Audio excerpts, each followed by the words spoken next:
There are places in this world that exist somewhere between a hospital and a prison, where the line between patient and inmate blurs until it disappears entirely.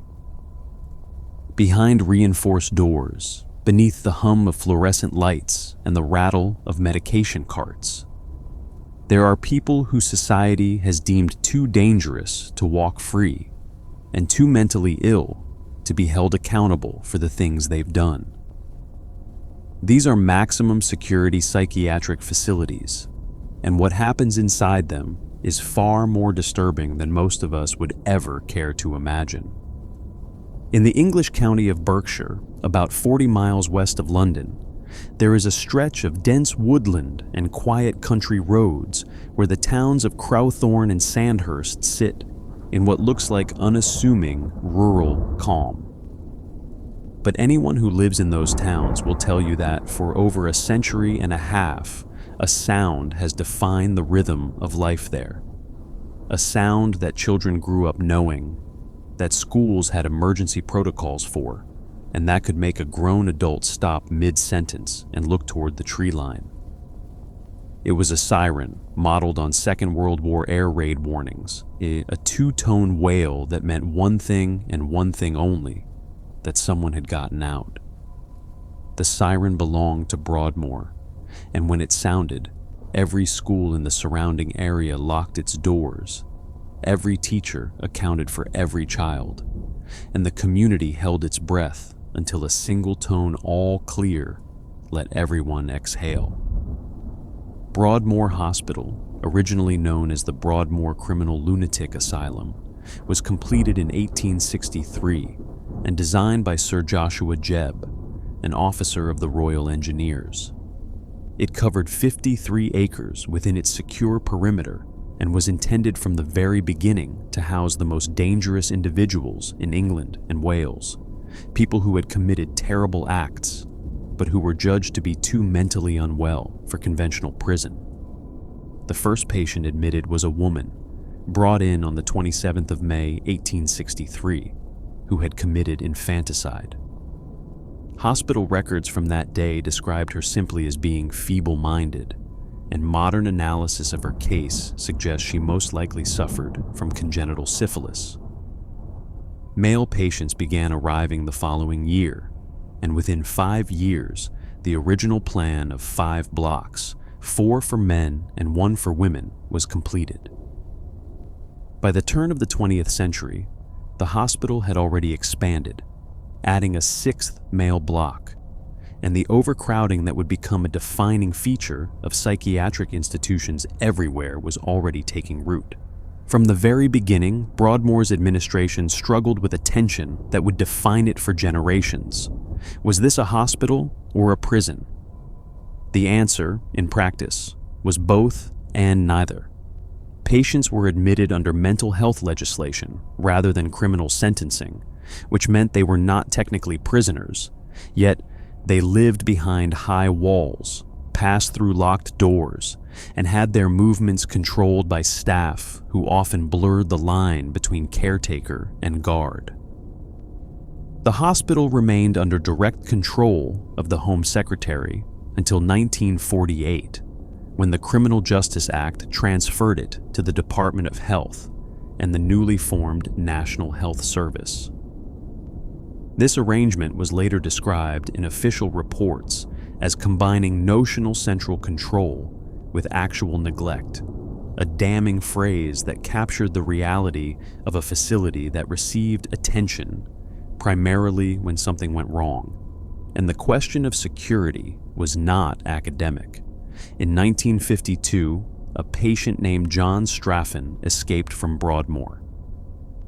Straffen had been committed after killing 2 young girls in 1951, and during the brief window of his escape, he killed again, this time a local child in the surrounding community.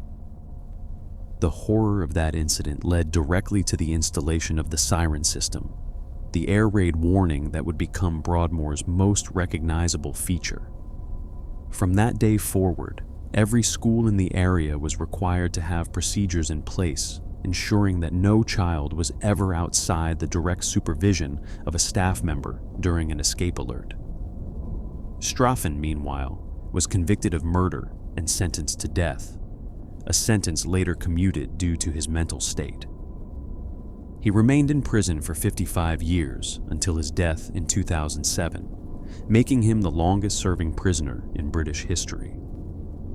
What made Broadmoor different from ordinary asylums, what set it apart from the county hospitals and the charitable wards, was the nature of the people behind its walls. These were not just individuals struggling with depression or anxiety. They were people who had killed, people who had attacked, people whose illnesses manifested in violence so extreme that they could not safely exist alongside others.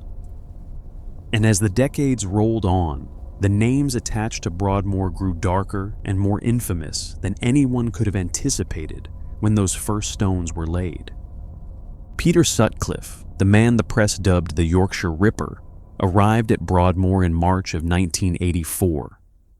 Between 1975 and 1980, Sutcliffe had murdered 13 women and attempted to kill 7 others across West Yorkshire and Manchester. He had been convicted at trial, but after being diagnosed with paranoid schizophrenia, he was transferred from prison to Broadmoor, where he would spend decades. During his time there, Sutcliffe was attacked by a fellow patient and lost the sight in one eye.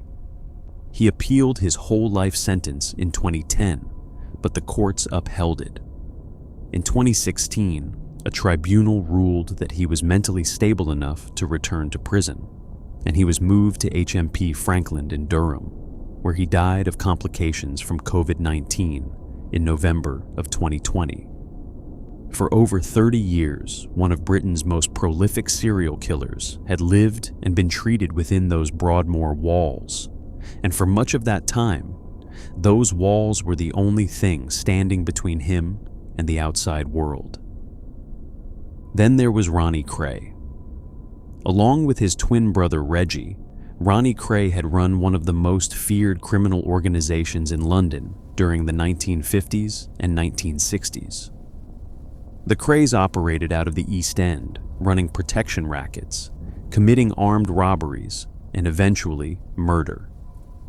Both brothers were arrested in 1968 and sentenced to life. Ronnie was transferred to Broadmoor in 1979, where he would remain for 16 years. He died there of a heart attack in 1995 at the age of 61. Even inside a maximum security psychiatric hospital, Ronnie Kray was a figure of power and influence, a gangster whose name still carried weight even behind locked doors. And perhaps no patient embodied the volatile nature of Broadmoor more than Charles Bronson, born Michael Gordon Peterson, a man widely regarded as Britain's most violent prisoner. Bronson was first arrested in 1974 for armed robbery and sentenced to 7 years, but that sentence stretched and stretched as he attacked inmates and staff with a ferocity that seemed to know no limit. He was admitted to Broadmoor in December of 1978, and during his time there, he attempted to strangle a fellow patient named Gordon Robinson using a silk tie. The only thing that saved Robinson's life was that the tie tore before Bronson could finish. Broadmoor's staff ultimately determined that Bronson could not cope with the environment, that being surrounded by profoundly mentally ill patients was actually making his violent episodes worse, and he was transferred out. He went on to spend time in 2 other high-security psychiatric hospitals, Ashworth and Rampton, and cycled through the prison system with a record of rooftop protests, hostage takings, and assaults that earned him the reputation he carries to this day. In 2014, he changed his name to Charles Salvador in honor of the artist Salvador Dali, and began channeling his energy into painting and illustration, some of which has been publicly exhibited and won awards. Even from behind the reinforced glass of his cell, the man who had once terrorized Broadmoor's staff was trying to become something other than what those walls had made him. But Bronson was not the only patient whose violence escalated inside Broadmoor. Robert Maudsley, nicknamed Hannibal the Cannibal by the press, committed his second murder while confined within the hospital.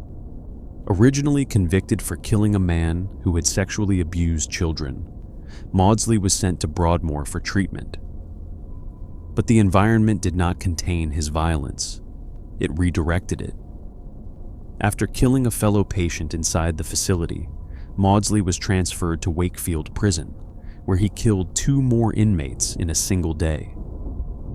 He has spent decades since in a specially constructed glass cell in the basement of Wakefield, a cage within a cage, in near total isolation.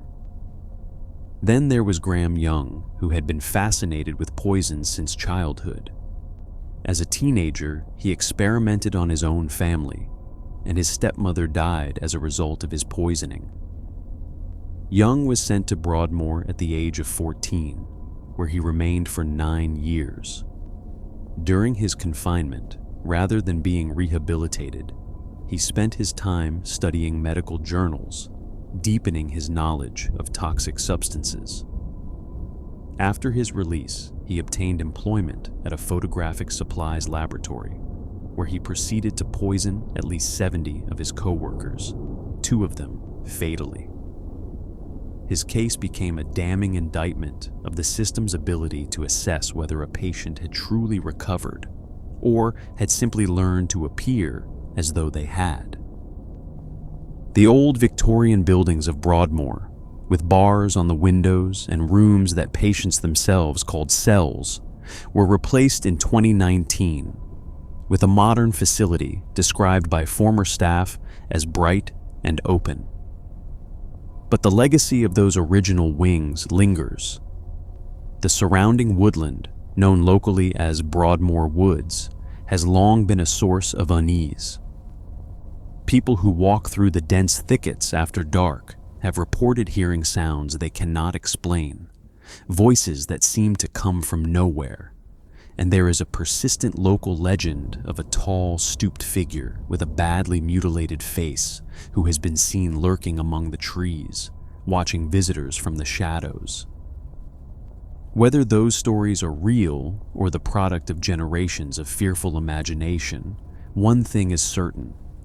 The weight of what happened behind those walls has seeped into the very landscape around them. And the siren, the one that used to test every Monday morning at 10, was finally decommissioned when the new hospital opened, ending a tradition that had shaped life in that quiet corner of Berkshire for over half a century. But if Broadmoor was defined by the infamy of its patients, the story of another facility, this one across the Atlantic in the southeastern corner of Massachusetts, was defined by something far more disturbing: the treatment of the people inside it, and the lengths to which authorities went to make sure no one ever saw it. Bridgewater State Hospital began its life in 1855 as a poorhouse, a place where the destitute and the desperate could find shelter. Over the years, it evolved into a workhouse where inmates with short sentences worked the surrounding farmland, and eventually it became something else entirely: a facility for the criminally insane. Within its first 14 years of operation as a prison hospital, prisoners killed 5 corrections officers during escape attempts, establishing from the very start that this was a place defined by violence. By the mid-20th century, Bridgewater was housing men who had been sent there by the courts, individuals deemed too mentally ill to stand trial or too dangerous for conventional incarceration. The buildings were aging, with 90-year-old cell blocks that lacked basic plumbing, and the institution operated on a shoestring budget that could not begin to address the needs of its swelling population. Among its most notable inmates was Albert DeSalvo, the man who confessed to being the Boston Strangler, who was held at Bridgewater in 1967 for psychiatric evaluation. DeSalvo briefly escaped from the facility before being recaptured and transferred to the maximum security prison at Walpole. His presence at Bridgewater, however briefly, underscored the institution's role as a way station for some of the most dangerous and disturbed individuals in Massachusetts. A 1967 legislative committee had already investigated allegations of cruel, inhuman, and barbarous treatment within the facility, and witnesses described problems with the water and sewage systems, insufficient medical facilities, and recreational spaces that were virtually non-existent. But Bridgewater's most lasting legacy was not a patient. It was a filmmaker. In 1966, a young lawyer turned documentarian named Frederick Wiseman was granted unprecedented access to the institution. For 29 days, he and his cameraman walked through the wards and corridors of Bridgewater, filming everything they saw. They shot 80,000 feet of film, and what they captured was, by any measure, an indictment of the entire system. The resulting documentary was called Titicoot Follies, named after an annual talent show put on by the inmates and staff. The title sounds almost playful, almost lighthearted, but the film itself was anything but. Through Wiseman's unflinching camera, audiences saw inmates kept in barren cells, stripped of their clothing, their dignity, and in many cases, their sanity. Patients were rarely bathed. Correctional officers, whose uniforms were almost indistinguishable from those of police, herded patients through bare hallways, taunted them, and mocked their confusion. One elderly patient named Jim was shaved roughly by a barber while guards needled him with questions, poking at him as if he were a curiosity rather than a human being. When the shaving was done, Jim was returned to his cell, naked because clothing, it seemed, was considered an unnecessary luxury. One of the most harrowing sequences in the film involves a patient named Malinowski, who had refused to eat for 3 days. A doctor inserted a rubber tube into his nostril for forced feeding, asking for butter or lard to lubricate the tubing. As the liquid nutrition was pumped through the tube and into the man's stomach, the doctor's cigarette dangled from his mouth, and ash fell into the feeding mixture. Wiseman then intercut this footage with scenes of Malinowski's corpse being embalmed after his death, a visual statement that needed no narration to deliver its message. This man had been treated better in death than in life. Another patient, a man named Vladimir, attempted to explain to a review board that he did not belong at Bridgewater, that the institutional environment was making his condition worse. The board listened, or at least appeared to, and then recommended increasing his medication dosage and formally diagnosing him with schizophrenia. His pleas were not only ignored, they were treated as further evidence of his illness, and Vladimir was far from alone. The film revealed that many patients had been committed for minor offenses and had long outlived their original sentences. One man had been sent to Bridgewater in 1910 for a 2-year term for breaking and entering. He was still there in 1967. Another had been sentenced for public drunkenness, a man whose crime was painting stripes on his horse to make it look like a zebra, hoping it would attract customers to his fruit cart. He had been locked up for 28 years. When Titicoot Follies was shown at the 1967 New York Film Festival, it created an immediate sensation. Critics praised it, with one reviewer comparing its horrors to something from the Middle Ages. But the state of Massachusetts reacted differently. Authorities moved swiftly to ban the film, arguing that it violated the privacy and dignity of the patients. Wiseman countered that he had obtained permission from the hospital superintendent, who was the legal guardian of the inmates, but the state insisted that this permission was insufficient. A legal battle ensued, and ultimately, the Massachusetts Supreme Judicial Court restricted the film to educational screenings only. For more than 2 decades, the most important document of institutional psychiatric abuse in American history was effectively suppressed. The ban was not lifted until 1991, when a judge ruled that the passage of time and the death of many of the patients depicted had diminished the privacy concerns. By then, the damage had been done, not just to the patients who suffered, but to the cause of reform itself. Lawyers who later represented Bridgewater patients argued that the suppression of the film directly contributed to deaths and continued abuse within the institution, that if the public had been allowed to see what was happening, reform might have come decades earlier. In 2022, Titicoot Follies was selected for preservation in the United States National Film Registry by the Library of Congress, recognized as a work of cultural and historical significance. Bridgewater itself underwent reforms as a result of the controversy. The population dropped from around 900 to about 300, and teaching hospitals were brought in to improve the quality of medical care. But the institution remains open to this day, still operating under the jurisdiction of the Massachusetts Department of Correction, still straddling the uncomfortable line between hospital and prison. And speaking of institutions that blurred the boundary between healing and horror, there was one in Massachusetts whose dark reputation traveled so far and so deep that it inspired some of the most terrifying fiction ever written. Fiction that, as it turned out, barely scratched the surface of the truth. The Danvers State Hospital was built in 1874 and opened its doors in 1878 on an isolated hilltop in Danvers, Massachusetts. Designed by prominent Boston architect Nathaniel Jeremiah Bradley, it was constructed according to the Kirkbride Plan, a philosophy of institutional design that believed architecture itself could be therapeutic.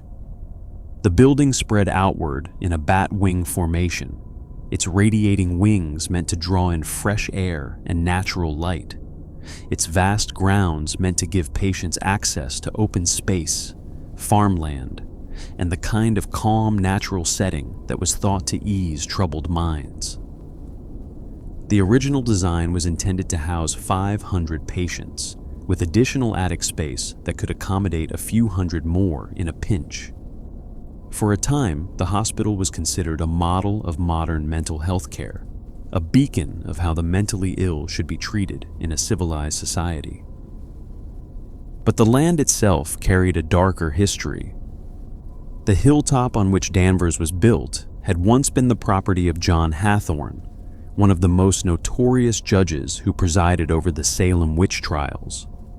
Those trials, which took place in the 1690s, led to more than 200 accusations of witchcraft and the execution of 20 people. Whether coincidence or something more, the asylum seemed to inherit the shadow of that earlier cruelty. Dr. Charles Page, who served as superintendent in the 1890s, attempted to push back against the tide of inhumane treatment, declaring that mechanical restraint was unnecessary and harmful. By the 1920s, the hospital had even established school clinics to help identify children with developmental disabilities. But these progressive impulses were no match for the forces of overcrowding and underfunding that were bearing down on the institution. But the 19th century gave way to the 20th, and with each passing decade, more patients were admitted while fewer were discharged. By the 1920s, the wards were filling beyond their intended capacity. By the late 1930s and 1940s, the hospital was holding more than 2,000 patients in a facility meant for a fraction of that number. People were sleeping in corridors, in basements, in attics that had been hastily converted into dormitories. The staff, overwhelmed and underfunded, began to rely on methods of control that had nothing to do with treatment and everything to do with containment. Straitjackets became common, Electroshock therapy was administered not as a last resort, but as a routine disciplinary measure, used to subdue patients who were considered difficult or uncooperative. And then came the lobotomies. By 1939, the year the patient population swelled to 2,360 and 278 people died within the hospital's walls, neurosurgeons were cutting into the brains of patients in an attempt to sever the connections that caused what they perceived as madness. The procedures were crude, sometimes performed with instruments as rudimentary as an ice pick inserted through the eye socket. Visitors to the hospital during this era reported seeing lobotomized patients wandering the halls in a daze, staring blankly at walls, unaware of who they were or where they were. Neurology experts would later dub Danvers the birthplace of the prefrontal lobotomy, a distinction that carries no pride whatsoever. Patients who did not respond to these treatments or who were deemed beyond help were strapped into straitjackets and left to deteriorate. Hygiene collapsed. Patients walked the corridors naked, lived in their own filth, and received little to no meaningful medical care. The facility that had been built as a sanctuary had become a warehouse for human suffering, a place where the mentally ill were not healed but hidden, and where the treatments inflicted on them often left them in worse condition than the illnesses that brought them there. It was this atmosphere, this Gothic building perched on a hill with its network of underground tunnels and its pervasive sense of dread and despair, that caught the attention of a writer from nearby Providence, Rhode Island. Howard Phillips Lovecraft, the master of cosmic horror, is believed by literary historians to have drawn inspiration from Danvers for the Arkham Sanitarium that appears in several of his stories.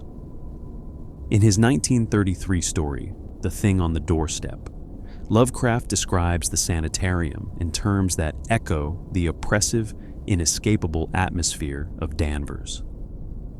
In Pickman's model, written in 1926, a character is described as having ideas wild enough to qualify him for the Danvers Asylum, an explicit reference by name. And in The Shadow over Innsmouth, Lovecraft again invokes the institution as a place where society's unwanted are hidden away. The fictional Arkham later inspired DC Comics to create Arkham Asylum, the infamous institution in the Batman universe where the most dangerous and psychotic villains are held. And so the connection runs in a straight line from a real institution in Massachusetts where real people suffered real horrors through the imagination of a horror writer and into the pages of one of the most popular comic book franchises in history. The fact that the building, viewed from above, resembled a bat in flight only adds to the unsettling poetry of the connection. Danvers began closing its wards in the 1960s as alternative treatments and community-based mental health care gained traction. Massive budget cuts accelerated the decline, and by 1985, most of the original hospital was abandoned.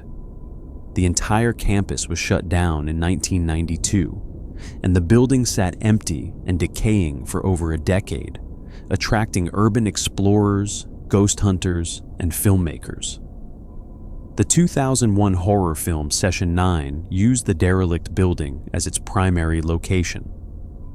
In 2007, most of the complex was demolished and replaced with apartments, a transformation that struck many as deeply disrespectful to the history of the site. Today, the only remnants of the original hospital are fragments of the brick facade, some blocked tunnels, and 2 cemeteries holding roughly 770 bodies, many of whose headstones bear only numbers instead of names.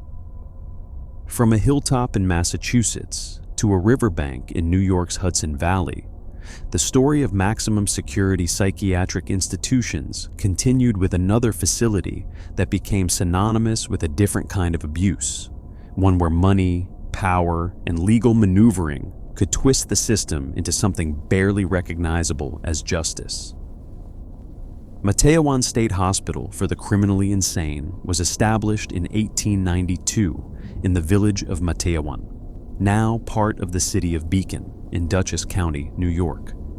It sat on a 246-acre plot of land between the Hudson River and the Fishkill Mountains, a site selected for its rural tranquility, its access to rail transport, and its tillable farmland.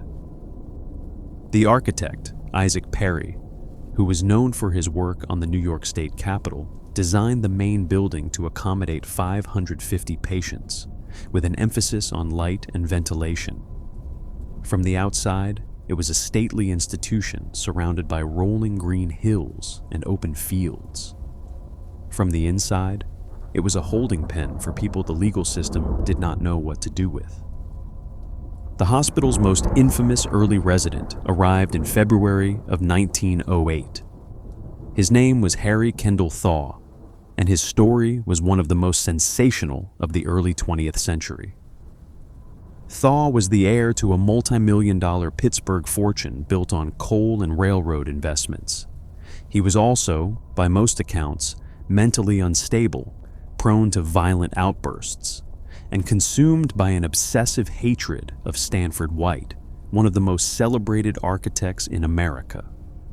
White had designed many of New York City's most beautiful Gilded Age buildings, but he was also known for his relationships with young women, and one of those women was Evelyn Nesbit, a model and chorus girl who later became Thaw's wife. On the evening of June 25, 1906, Thaw walked onto the rooftop theater of Madison Square Garden, a building White himself had designed, and in front of hundreds of witnesses, shot the architect 3 times, twice in the face and once in the shoulder. Thaw made no attempt to flee. Instead, he reportedly raised the pistol above his head and allowed himself to be arrested. What followed was a legal spectacle that newspapers called the trial of the century. The first trial ended with a hung jury, 7 voting guilty and 5 not guilty. At the second trial, Thaw's defense team pursued a strategy of insanity, arguing that he had been in the grip of a manic episode at the moment he pulled the trigger. His own mother took the stand and testified about a family history of mental illness, including epileptic uncles who had ended up in asylums. The jury agreed, finding Thaw not guilty by reason of insanity, and the judge ordered him committed to Matteawan for life. But Thaw was no ordinary patient. His wealth bought him luxuries that were unimaginable to the hundreds of other inmates around him. He was permitted to purchase personal comfort items, was given a private room with amenities far exceeding those on the general wards, and was appointed as the assistant storekeeper, a role that gave him the status of a trustee and free access to the hospital yard. He was, by all accounts, treated with a deference that had nothing to do with his mental health and everything to do with his bank account. His family, meanwhile, launched a relentless legal campaign to secure his release, filing writs of habeas corpus and petitioning for new sanity hearings. In 1913, frustrated with the legal process, Thaw simply walked out of Matteawan and was driven to the Canadian border, an escape that was almost certainly orchestrated and financed by his mother. He was eventually returned, but in 1915, after yet another trial, a jury declared him sane and set him free. Thaw's case highlighted a deeply uncomfortable truth about places like Matteawan. The system treated the wealthy and the poor very differently. While Thaw lived in relative comfort and eventually bought his way to freedom, other patients languished for decades. The hospital's population steadily climbed, far exceeding its designed capacity. By 1935, Matteawan held a record 1,318 patients, and by 1949, nearly 1,500 men and 250 women were crammed into a facility meant for roughly 1,000. Among the other notable patients was George Metesky, known as the Mad Bomber, who had spent 16 years planting at least 33 pipe bombs across New York City before being captured in 1957. Declared a paranoid schizophrenic and incompetent to stand trial, Metesky was committed to Matteawan, where he was expected to die within weeks from advanced tuberculosis. Instead, he recovered, spent 15 years in the institution, and was eventually released in 1973. The woman who stabbed Martin Luther King Jr. In 1958, Isola Ware Curry was also committed to Matteawan after being found mentally unfit to stand trial. Curry had approached King at a book signing in Harlem and plunged a letter opener into his chest, coming so close to his aorta that doctors later said a sneeze could have killed him. She was diagnosed with paranoid schizophrenia and spent years at Matteawan before eventually being transferred to other facilities. The institution also served as a grim illustration of how the insanity plea could be weaponized by those with the resources to exploit it. While not every wealthy patient received the Thaw treatment, the disparity between the care afforded to moneyed inmates and the neglect experienced by the indigent was stark and well documented. Escape attempts, meanwhile, offered occasional and sometimes violent excitement. In 1900, a revolt erupted when 20 patients attacked 8 attendants, an uprising born of chronic overcrowding as the facility designed for 550 was housing nearly 750 people. Cots-filled corridors, staffing ratios were dangerously inadequate, and the tension boiled over. In 1933, 4 patients obtained pistols and held 2 attendants hostage in a locked ward. State police were called in, and when one of the armed patients raised his weapon, a trooper shot and killed him. Through the 1960s, the facility operated under what courts later described as the unbridled discretion of its superintendent, who could decide at his own judgment whether a patient was fit for release, regardless of the severity of the crime that had sent them there. People committed for minor offenses were sometimes held for 30 or 40 years, simply because no one advocated for their release, and the superintendent saw no reason to let them go. It was a system ripe for abuse, and in 1949, the treatments being administered included electroshock therapy, insulin shock therapy, hypnosis, and, ominously, 3 recorded lobotomies. In 1933, 4 patients managed to obtain pistols and took 2 attendants hostage, a standoff that ended when state police shot and killed one of the armed inmates. The incident underscored the chronic overcrowding and understaffing that plagued the facility, but meaningful reform would not come for decades. Eventually, a series of court decisions in the 1960s and 1970s dismantled the legal framework that had kept Matteawan operating as it did.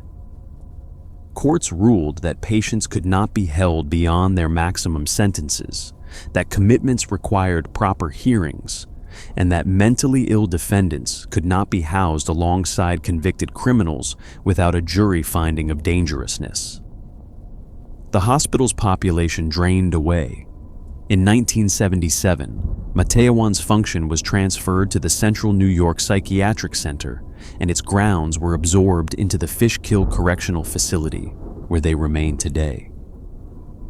The hospital's cemetery, containing the remains of nearly 1,000 patients who died there, sits just west of Beacon High School, a quiet reminder of what once stood on that hill. And yet, for all the horrors contained within American and European institutions, there is one facility whose history predates them all, one whose name has become so embedded in the English language that most people use it without ever knowing where it came from.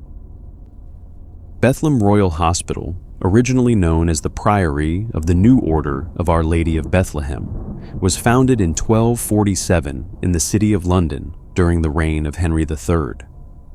It was not initially intended as a hospital in any clinical sense, but rather as a charitable institution, a place for the collection of alms and the care of the desperately poor. The hospital was established following a donation of land by a London alderman and former sheriff named Simon Fitzmary, and for its first century and a half, it functioned as a general house of mercy, attending to the sick, the homeless, and the hungry. The first definitive record of mentally ill patients at Bethlem dates to 1403, when a visitation by charity commissioners noted the presence of 6 male inmates who were described in Latin as mente capti, a term indicating insanity. The same report noted the presence of 4 pairs of manacles, 11 chains, 6 locks, and 2 pairs of stocks, though it was not entirely clear whether these restraints were specifically for the mentally ill or for other categories of patient. What is clear is that by the 15th century, Bethlem had begun to specialize in the care, or more accurately, the containment of the insane, becoming one of the first dedicated psychiatric institutions in Europe. Londoners shortened the name first to Bethlem and then to Bedlam, and that word, Bedlam, took on a life of its own. It became a slang term for chaos, uproar, and madness, a linguistic legacy that persists to this day.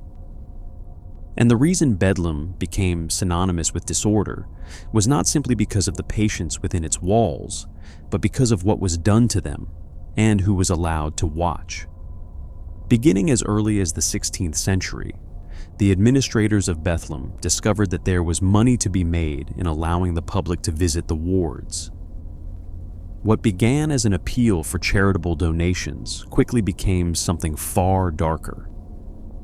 By the 17th and 18th centuries, Bethlem had transformed into one of London's most popular tourist attractions, rivaling St. Paul's Cathedral and the Tower of London in the number of visitors it attracted. For a small fee, anyone could walk through the wards and stare at the patients. The wealthy, the educated, the curious, and the simply bored all came to Bedlam to see the so-called lunatics, and what they found was a spectacle of human misery dressed up as entertainment. Visitors poked patients with sticks. They taunted them, threw things at them, and offered them alcohol to see what would happen. The patients, many of whom quickly learned that performing madness could earn them food or money, were caught in a degrading cycle where their suffering became a commodity. One historian described Bethlem during this period as the longest-running show in London, and the patients were both its actors and its victims. Famous inmates became attractions in their own right. Visitors sought out the playwright Nathaniel Lee, known as the Mad Poet, who spent 5 years confined within the walls. They asked to see Daniel, Oliver Cromwell's clairvoyant porter, and various other characters whose stories had made it into London's gossip circles. The great satirist William Hogarth captured this world in his 1735 painting series, A Rake's Progress, the final plate of which depicts 2 well-dressed women visiting the asylum, gazing at the inmates with a mixture of fascination and detachment, while all around them madness reigns. The treatments available to patients during these centuries were no less disturbing than the public exhibitions. Common interventions included bloodletting, purging, cold water immersion, and confinement in chains and restraints. One particularly gruesome method was swing chair therapy, in which a patient was strapped into a rotating chair that spun at up to 100 revolutions per minute, a speed sufficient to cause blood to gush from the nose and ears and often resulting in unconsciousness. A patient named Lady Eleanor Davies, confined to Bethlem in the late 1630s, described her experience there as being like exchanging the grave for hell. Perhaps the most infamous case of patient abuse at Bethlem involved an American seaman named James Norris, who was restrained by an elaborate system of chains at the neck and ankles for an entire decade. When his plight was discovered and publicized during an 1815 parliamentary inquiry, it became a rallying point for the reform movement. The inquiry, known as the Select Committee on Madhouses, brought Bethlem's conditions into sharp public focus and marked the beginning of what would become known as lunacy reform. Free public access to the wards had already been ended in 1770, replaced with a ticketing system, but the damage to patients' dignity and well-being was well established by then. Bethlem moved locations 3 times over its history, from its original site near what is now Liverpool Street Station, to Moorfields in 1676, to St. George's Fields in Southwark in 1815, and finally to its current location in the London borough of Bromley in 1930. Today, it is a modern psychiatric facility operated as part of the South London and Maudsley NHS Foundation Trust, closely associated with King's College London. Its archives, containing over 130,000 images and centuries of patient records, are maintained at the Bethlem Museum of the Mind, where researchers continue to uncover the stories of those who lived and died within its walls. From the oldest psychiatric institution in Europe to one of the most troubled modern facilities in the United States, the pattern of violence, neglect, and institutional failure repeats itself with grim consistency, as if the very concept of locking the mentally ill away carries within it the seeds of inevitable abuse. Napa State Hospital sits on a 138-acre campus in Northern California's wine country, a sprawling compound that, from a distance, looks like a small suburban office park, with buildings fringed by lawns and dotted with walkways. But the perimeter tells a different story. A tall metal fence, topped with coils of barbed wire, encloses the facility, and everyone who enters the secure area, workers and visitors alike, must pass through multiple locked doors, metal detectors, and security checkpoints. Originally named the Napa Insane Asylum when it opened in 1875, the hospital was built to relieve overcrowding at the Stockton Asylum and quickly became one of California's primary institutions for the mentally ill. During its earlier decades, the hospital was one of many state institutions that operated sterilization centers, a grim chapter in the eugenics movement that swept through American public health. Approximately 4,000 former patients are buried in a field on the grounds, and about 1,400 more were interred at a nearby regional center, a staggering toll that speaks to the scale of institutionalization in American history. The hospital's history is peppered with notable and sometimes notorious figures. The serial killer Earl Nelson, who murdered at least 22 people across the United States and Canada in the 1920s, was sent to Napa multiple times and managed to escape before committing his killings. Richard Allen Davis, the career criminal who kidnapped and murdered 12-year-old Polly Klaas in 1993, was once a patient at Napa after faking a suicide attempt specifically so he could escape, which he did in 1976.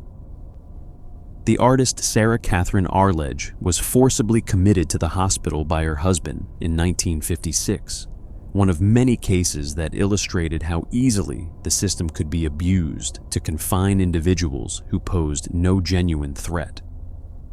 For much of its existence, Napa State primarily treated civil commitments, people referred through the mental health system rather than the courts. But beginning in the mid-1990s, the population shifted dramatically. Today, more than 80% of Napa's patients have been referred by the criminal justice system. Some committed horrific crimes, but were found not guilty by reason of insanity. Others were deemed incompetent to stand trial. Instead of being freed or sent to prison, they were ordered to a psychiatric hospital. Many are members of known gangs, including the Crips, Bloods, and Aryan Brotherhood. The facility was never designed to handle this kind of population, and the consequences have been devastating. On October 23, 2010, a 54-year-old psychiatric technician named Donna Gross took a dinner break from her shift at Napa State. She had worked at the hospital for 14 years, drawn to the profession by the experience of visiting her own mother in a psychiatric facility. That evening, she left the building, bought a pack of gum at a nearby store, and returned to the hospital grounds.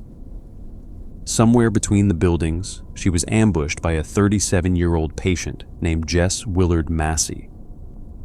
Massey had been committed to Napa after being found not guilty by reason of insanity on charges of attempted murder, sexual battery, and carjacking.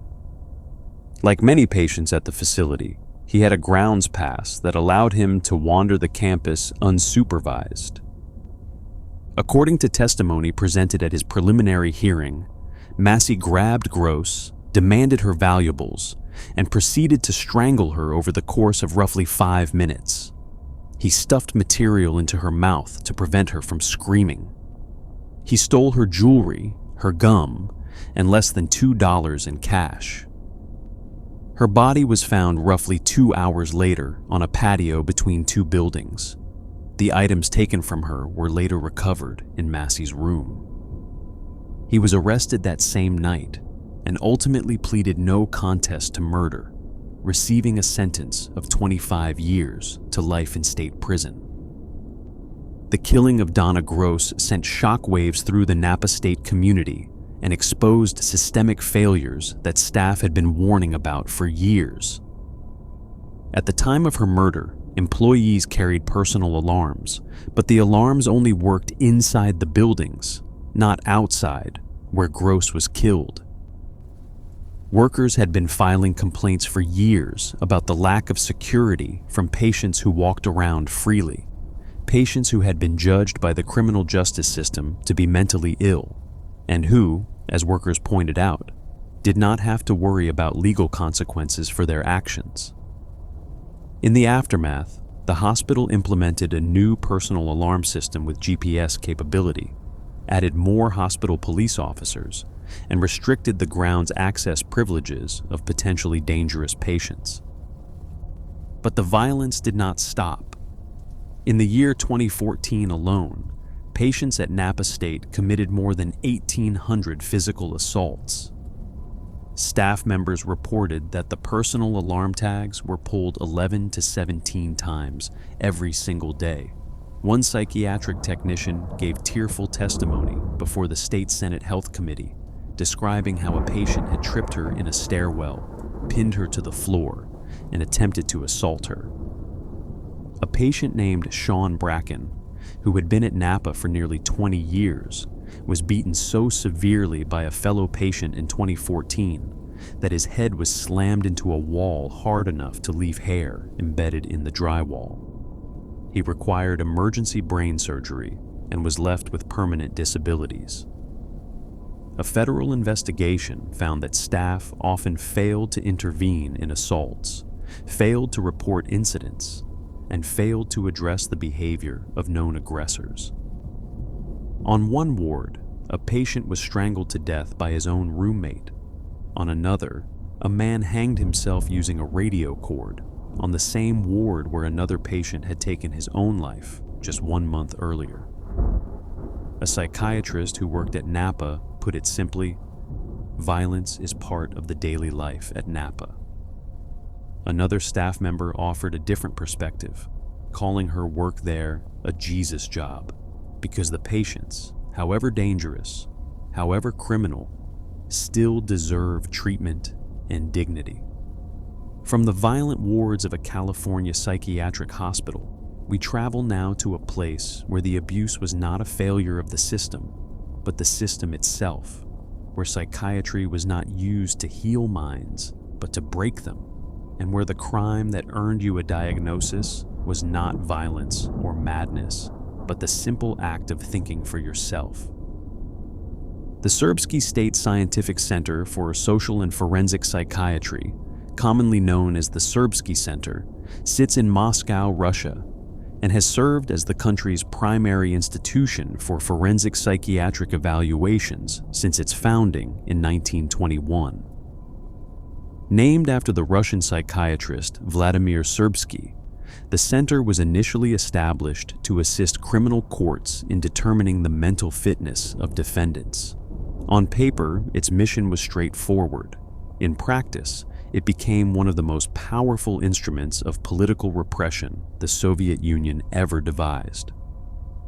The story of how psychiatry became a weapon begins, in earnest, in the years following the death of Joseph Stalin. When Nikita Khrushchev rose to power and promised a new era of reform, he delivered a speech in 1959 that, whether he intended it or not, laid the intellectual groundwork for what was to come. In that speech, published in the state newspaper Pravda, Khrushchev suggested that crime was a form of deviation caused by mental disorder, and that anyone who called for opposition to communism was clearly not of sound mind. It was a statement that Soviet psychiatrists took as permission, if not directive, to reframe political dissent as a psychiatric problem. The man who turned this idea into a system was Andrei Snezhnevsky, the director of the Serbsky Institute and one of the most influential psychiatrists in the Soviet Union. Snezhnevsky developed the concept of sluggish schizophrenia, a supposed form of mental illness that affected only a patient's social behavior while leaving all other cognitive functions intact. The symptoms of this invented disease included delusions of grandeur, an excessive concern with truth and justice, and a tendency to criticize the Soviet system. In other words, if you believed that the government was wrong and you were brave enough to say so, you were, by definition, mentally ill. The mechanics of the system were chillingly efficient. A dissident would be arrested, typically under articles of the criminal code that prohibited agitation against the Soviet state, or the dissemination of fabrications defaming the Soviet system. They would be sent to the Serbsky Institute for Forensic Evaluation. There, a team of psychiatrists, often led by Dr. Daniil Luntz, the head of the Institute's fourth department, known internally as the political department, would examine them. The evaluation was not a genuine medical assessment. It was a formality. Almost every dissident who passed through the Serbsky Institute received a diagnosis of mental illness, most commonly sluggish schizophrenia. Once certified as insane, they were declared unfit for trial and sentenced to indefinite detention in one of the special psychiatric hospitals administered by the Soviet Ministry of Internal Affairs. There was no right of appeal. The accused was not allowed to nominate their own psychiatrist. The diagnosis made at the Serbsky Institute was final, and no lower-ranked institution in the country had the authority to challenge it. The conditions inside the special psychiatric hospitals were deliberately punitive. Under a government decree, medical personnel were authorized to force therapy and pharmacological treatment onto patients, and the drugs administered were not intended to heal. Powerful antipsychotic medications, including haloperidol and chlorpromazine, were given in dosages designed to cause physical and psychological suffering. Patients reported muscle rigidity, uncontrollable tremors, blurred vision, and a pervasive fog that made coherent thought nearly impossible. Some were subjected to insulin shock therapy, a terrifying procedure that induced comas and seizures. Others were wrapped tightly in wet sheets that contracted as they dried, crushing the body in a slow, agonizing constriction. The dissidents confined in these hospitals were surrounded not only by other political prisoners, but also by genuinely disturbed criminal patients, creating an environment of constant danger and psychological torment. The message was unmistakable. This is what happens when you think differently.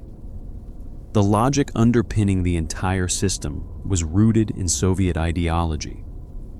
If the communist system was perfect, if the workers' state had achieved the pinnacle of human social organization, then any person who opposed it must, by definition, be suffering from a defect in their reasoning. Many Soviet psychiatrists genuinely could not comprehend why an individual would sacrifice their career, their family, and their freedom for ideals that contradicted the established order. As one Serbsky psychiatrist later explained, the possibility that a person might behave differently from everyone else based on their own moral convictions simply was not entertained. If someone acted against the system, the task was to find the psychopathological mechanism behind the dissidents, not to consider whether the dissidence itself might be rational. Among the most well-known victims of the system was Pyotr Grigorenko, a Soviet general who, in 1961, began openly criticizing what he considered the excesses of the Khrushchev regime. Grigorenko argued that the special privileges enjoyed by the political elite violated the principles laid down by Lenin himself. He was arrested, examined at the Serbsky Institute, and diagnosed with a paranoid delusional state. But when a second psychiatric commission was convened in Tashkent under a different chairman, they found no evidence of mental illness whatsoever. The Tashkent psychiatrists concluded that Grigorenko held firm convictions shared by many of his colleagues, and that these convictions were not delusional. The KGB's response was to bring Grigorenko back to Moscow and arrange a third evaluation at the Serbsky Institute, which once again declared him insane. He was confined to a special psychiatric hospital for years. Natalia Gorbanevskaya, a poet who participated in the 1968 Red Square demonstration against the Soviet invasion of Czechoslovakia, was subjected to multiple examinations at the Serbsky Institute.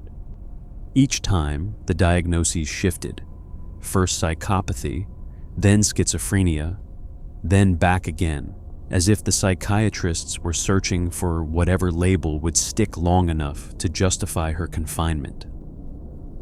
Vladimir Bukovsky, another prominent dissident, spent years in psychiatric hospitals and prison camps before being exchanged for a Chilean communist leader at Zurich Airport in 1976.